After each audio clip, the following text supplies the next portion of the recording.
Sveiki, skatītāji! Šodien, 2025. gada 10. decembrī, Satversmes tiesa ir pasludinājusi kādu ilgi gaidītu spriedumu.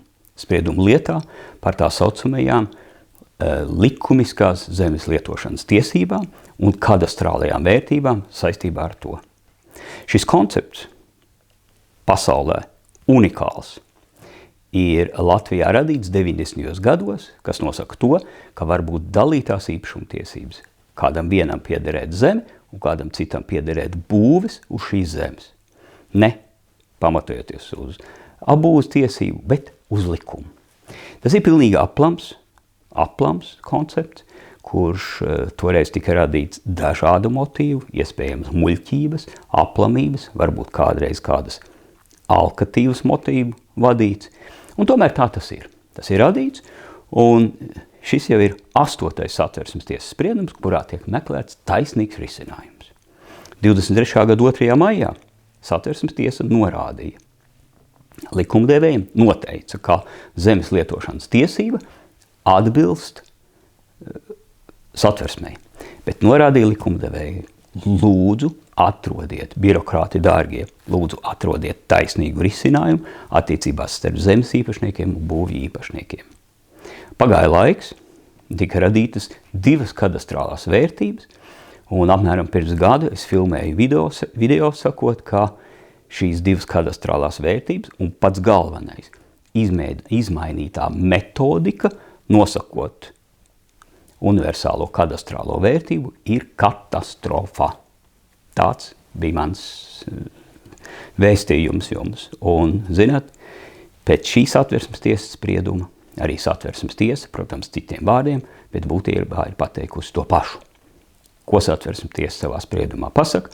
Pasaka, ka radītais regulējums neatbilst satversmei, kas arī bija sagaidāms. Šoreiz bija tas gadījums, manuprāt, ka acīm redzami varēja redzēt, ka birokrātu radītais regulējums ir netaisnīgs. Tas ir vēl netaisnīgāks nekā līdz 23. gada 2. maija spriedumam. Un, ja to varēja prognozēt, šoreiz laikam, ka varēja gan, ka tas tiks atzīts par netaisnīgu, un tā tad neatbilstoši satversmei. Manuprāt, interesantākais jautājums bija, bet ko darīt tālāk?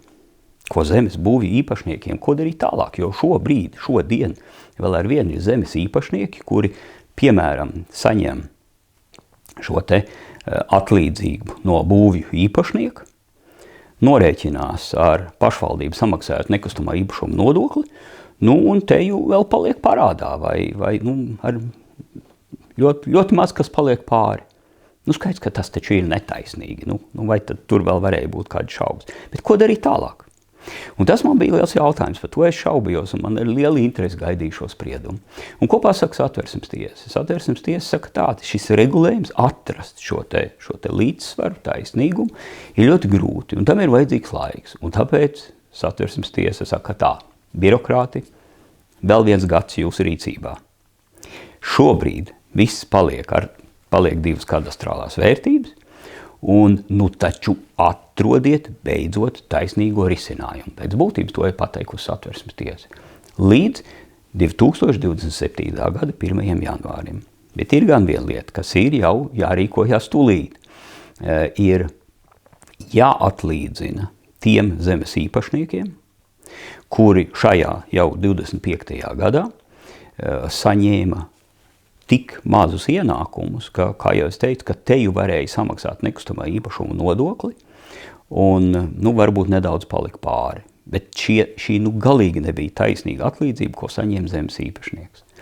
Un šeit Satversmes tiesa ir noteikusi termiņu 2026. gada 1. jūnijas, līdz kuram jāpieņem regulējums, kas nodrošinās zemes īpašniekiem tiesības uz atbilstīgu atlīdzinājumu par viņu pamattiesību nepamatotu aizskārumu gadījumos, kad zemes likumiskās lietošanas maksa nesedz nekustamā īpašuma nodokļu maksājums, ir vienāda ar to, vai kad šī nodokļa samaksas atlīdzība paliek nesamērīgi maza. Tātad nepasakot precīzi, kuri tā robeža, kuros gadījumos ir jāsniedz šis te atlīdzinājums, bet būtība ir tāda.